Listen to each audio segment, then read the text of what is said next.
കൂടല്ലൂർ കൂട്ടക്കടവ് റെഗുലേറ്ററിന്റെ നിർമ്മാണം 40% പൂർത്തിയായി.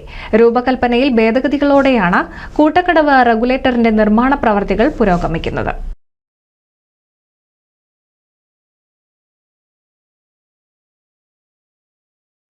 പട്ടിത്തറ, പരുതൂർ, ഇരുമ്പിളിയം ഉൾപ്പെടെ 4 പഞ്ചായത്തുകൾക്ക് ഗുണകരമാകുന്നതാണ് കൂട്ടക്കടവ് റെഗുലേറ്റർ പദ്ധതി. ജലസേചനം, ശുദ്ധജല പദ്ധതികൾ എന്നിവയുടെ പണികളും ഈ റെഗുലേറ്ററിനെ ആശ്രയിച്ച് വിവിധ പഞ്ചായത്തുകളിൽ പുരോഗമിക്കുന്നുണ്ട്. ഇരുമ്പിളിയം, കാരമ്പത്തൂർ ശുദ്ധജല പദ്ധതികളുടെ ജലസ്രോതസ്സുകൾ കൂടിയാണ് കൂട്ടക്കടവ് പദ്ധതി പ്രദേശം. പുതിയ രൂപരേഖയിൽ ബ്രിഡ്ജ് ഒഴിവാക്കി റെഗുലേറ്റർ മാത്രമായാണ് നിർമ്മിക്കുന്നത്. പ്രളയം വന്നാലും ഷട്ടറുകൾ അതിന് മുകളിൽ ഉയർത്തിവെക്കാനുള്ള സൗകര്യം പുതിയ രൂപരേഖയിലുണ്ട്.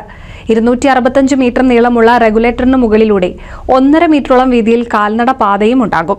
പ്രളയത്തിന്റെ പശ്ചാത്തലത്തിൽ നേരത്തെ തയ്യാറാക്കിയ ഡിസൈനിലും മറ്റും കാതലായ മാറ്റങ്ങൾ വരുത്തി നൽകിയ പദ്ധതിക്ക് സർക്കാർ അംഗീകാരം ലഭിച്ചതിന്റെ അടിസ്ഥാനത്തിൽ റീബിൽഡ് കേരള ഇനീഷ്യേറ്റീവ്സിൽ ഉൾപ്പെടുത്തി മെക്കാനിക്കൽ, സിവിൽ, ഇലക്ട്രിക്കൽ ജോലികൾക്കായി GST ഉൾപ്പെടെ 35 കോടി രൂപയാണ് അനുവദിച്ചിരിക്കുന്നത്. റെഗുലേറ്ററിനോട് ചേർന്ന ഒരു ഭാഗത്തെ 72 മീറ്റർ സംരക്ഷണ ഭിത്തി ഇതിനോടകം പൂർത്തിയായിട്ടുണ്ട്.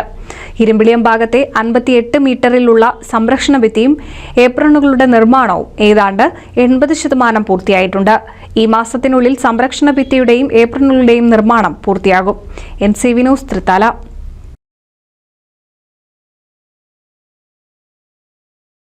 പുതുമയാർന്ന ഡിസൈനുകളിൽ ഡയമണ്ട് കളക്ഷനുകൾ, വിവാഹ പാർട്ടികൾക്ക് നേടാൻ സ്പെഷ്യൽ പാക്കേജുകൾ.